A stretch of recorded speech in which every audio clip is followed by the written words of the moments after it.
Halo, selamat pagi pemirsa, apa kabar Anda hari ini? Senang sekali kami dapat menjumpai Anda dalam Berita Papua. Saya Yuni Rumbarat bersama tim redaksi telah menyiapkan sejumlah berita menarik dan aktual untuk Anda. Berikut 3 berita utama kami.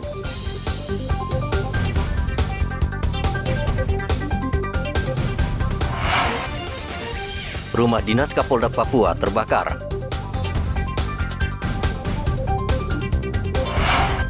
Hilang 3 bulan, jasad seorang pemancing yang tenggelam akhirnya dievakuasi tim SAR dari Muara Amar, Mimika.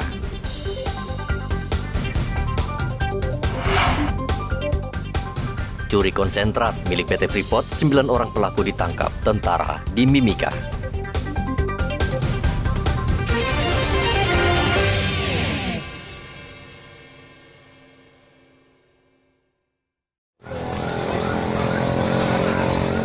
Rumah dinas Kapolda Papua Selasa kemarin terbakar. Belum diketahui pasti penyebab kebakaran, namun diduga kuat api berasal dari korsleting arus listrik. Api berkobar dan dengan cepat menghanguskan bangunan utama rumah dinas Kapolda Papua Irjen Matius Fakiri. Api baru padam setelah 2 water cannon bersama mobil pemadam kebakaran tiba di lokasi. Sebanyak 6 mobil pemadam kebakaran dan ditambah dari Polda Papua dikerahkan untuk memadamkan api. Kita upaya untuk memadamkan api ya dari mobil pemadam kebakaran water cannon baik dari TNI, kemudian punya Polri dan juga pemerintah daerah. Ini sekitar kurang lebih 6 kendaraan dan api kurang lebih 1 jam bisa dipadamkan. Tapi memang kondisi terutama untuk bangunan utama ini habis ya. Kemudian juga kita ambil langkah untuk sekarang ini masih proses pendinginan. Nanti kita akan polis line, ya, kemudian juga nanti kita akan investigasi ya. Jadi kalau dari dugaan awal ini ada korsleting listrik. Ya. Untuk korban jiwa tidak ada, cuma sementara ini kerugian secara material saja. Penyidikan ya, kalau informasi dari saksi-saksi yang ada. Ini dari sepertinya dari korsleting listrik. Ya. Ada anggota yang jaga, ajudan, kemudian juga staf lain ya, itu yang jaga. Tapi memang waktu itu bapak juga ya ada di Bayangkara ya. Saat ini rumah dinas Kapolda Papua telah dipasang polis lain karena tim Inafis Polres Jayapura tengah melakukan penyelidikan. Saat kebakaran, Kapolda tidak berada di rumah dinas dan hanya ditempati oleh anggota yang berjaga di kediaman. Sementara itu, 8 kios di Jalan Yaumake di depan BTN Ceria, Distrik Hinekombe, Kabupaten Jayapura, Senin malam terbakar. Api diduga berasal dari salah satu kios yang kompornya meledak dan api kemudian merembet dan membakar kios lain. Warga dan petugas damkar berusaha memadamkan api namun mengalami kesulitan karena api cepat membesar membakar bahan-bahan yang terbuat dari kayu. 2 jam kemudian api akhirnya bisa dipadamkan. Kebakaran juga menyebabkan seorang warga mengalami luka bakar dan saat ini masih menjalani perawatan di rumah sakit. Kebakaran terhadap 8 kios di Sentani, Kabupaten Jayapura, di mana berawal dari satu buah warung yang terpicu kebakaran dari dapur, di mana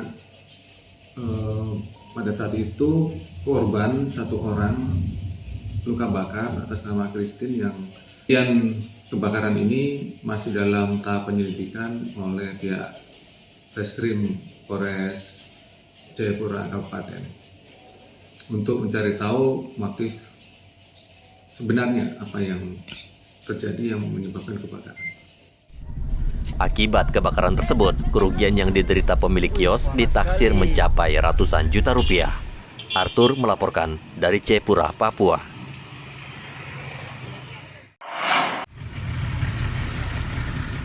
Tim SAR gabungan berhasil mengevakuasi mayat yang ditemukan di Sungai Amar, Distrik Amar, Kabupaten Mimika pada Selasa kemarin. Mayat yang diketahui bernama Darwis Ladaima ditemukan pencari kepiting di Sungai Amar. Darwis Ladaima sempat dinyatakan hilang saat memancing ikan bersama anaknya. Usai dievakuasi dari sungai, jasad Darwis langsung diserahkan ke pihak keluarga di Timika untuk dimakamkan. Kondisi jenazah sendiri sudah rusak karena selama 3 bulan terapung di air. Sisar terhadap salah satu korban yang ditemukan atas nama Darwis Ladaima ini merupakan operasi SAR yang dibuka kembali, yaitu operasi SAR sebelumnya 3 bulan kemarin, di mana 2 orang yang dinyatakan hilang pada saat mancing, yaitu Pak Darwis Ladaima dan anaknya Fahri. Kemudian pada saat operasi SAR kemarin, 3 bulan kemarin, yang ditemukan adalah anaknya Fahri, sedangkan bapaknya sendiri, yaitu Pak Darwis, belum ditemukan. Sehingga kemarin kami menerima laporan bahwa telah ditemukan sosok jenazah yang mirip, yang menggunakan pakaian yang mirip dengan Pak Darwis. Sehingga operasi SAR kami buka kembali, sehingga tim Basarnas Kantor SAR Timika dengan 2 perahu karet melaksanakan operasi SAR.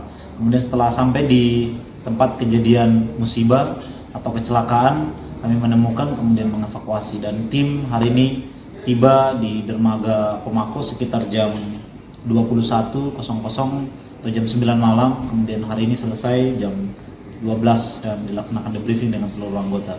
Dan operasi SAR selesai dan korban sudah dievakuasi ke rumah duka. Pada tanggal 30 Oktober 2022 lalu, Darwis Ladaima bersama anaknya Fahri memancing ikan di Muara Amar, Distrik Amar, Timika, Papua Tengah. Namun ayah dan anak ini dilaporkan hilang. 7 hari setelah kejadian, tim SAR akhirnya menemukan jenazah anaknya Fahri yang berusia 7 tahun. Sementara sang ayah hilang dan tidak ditemukan saat itu hingga operasi pencarian ditutup. Baru pada tanggal 15 Januari lalu jasad Darwis ditemukan nelayan Karaka di Sungai Amar, Distrik Amar, Kabupaten Mimika. Dari Mimika, Papua Tengah, Igobat Momolin melaporkan.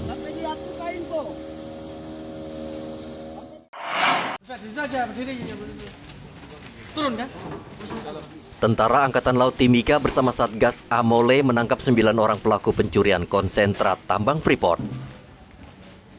Para pelaku ditangkap di Port Said Selasa kemarin sekitar pukul 2 dini hari.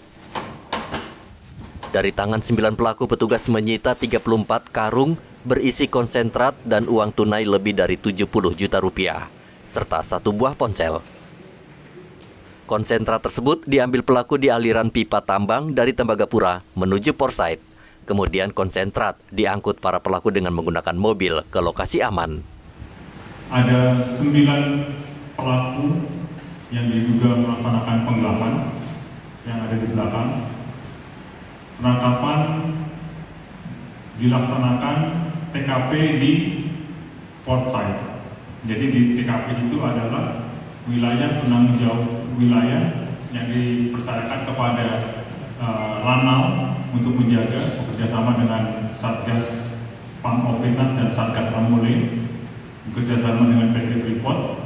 Itu adalah TKP-nya yang berada di wilayah pengamanan Lanal. Jadi kami melaksanakan tadi malam hari Senin tanggal 16 Januari 2023 pukul 02.30. 9 orang pelaku diduga melaksanakan penggelapan barang PT Freeport. Adapun dari 9 orang ini diduga pelaku penggelapan 4 orang dari karyawan Freeport dan 5 orang dari non-karyawan Freeport. Akan melaksanakan penyerahan diduga pelaku dan serta juga barang bukti yang kami dapatkan adalah 34 konsentrat Freeport serta uang 50 juta dengan barang bukti handphone, 4 handphone, kendaraan yang digunakan. Ke-9 pelaku yang mencuri konsentrat tersebut diantaranya 4 satpam dibantu 5 warga Pomako. Pelaku langsung dibawa ke Mapolres Mimika dan ditahan. Konsentrat mengandung emas, tembaga, dan perak. Dalam 1 tahun, PT Freeport bisa menghasilkan sebanyak 1,1 juta ton konsentrat yang dikirim ke Amerika untuk diolah menjadi emas, tembaga, dan perak. Igobat Momolin melaporkan dari Mimika, Papua Tengah.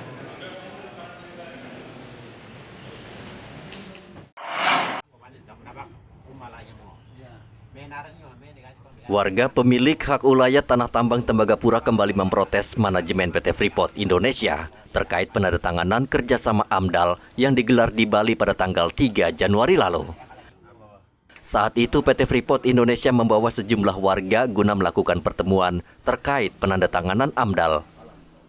Warga menduga ada oknum di manajemen PT Freeport yang memanfaatkan sejumlah warga pemilik hak ulayat tambang agar setuju dan menandatangani kesepakatan soal AMDAL di Tembagapura.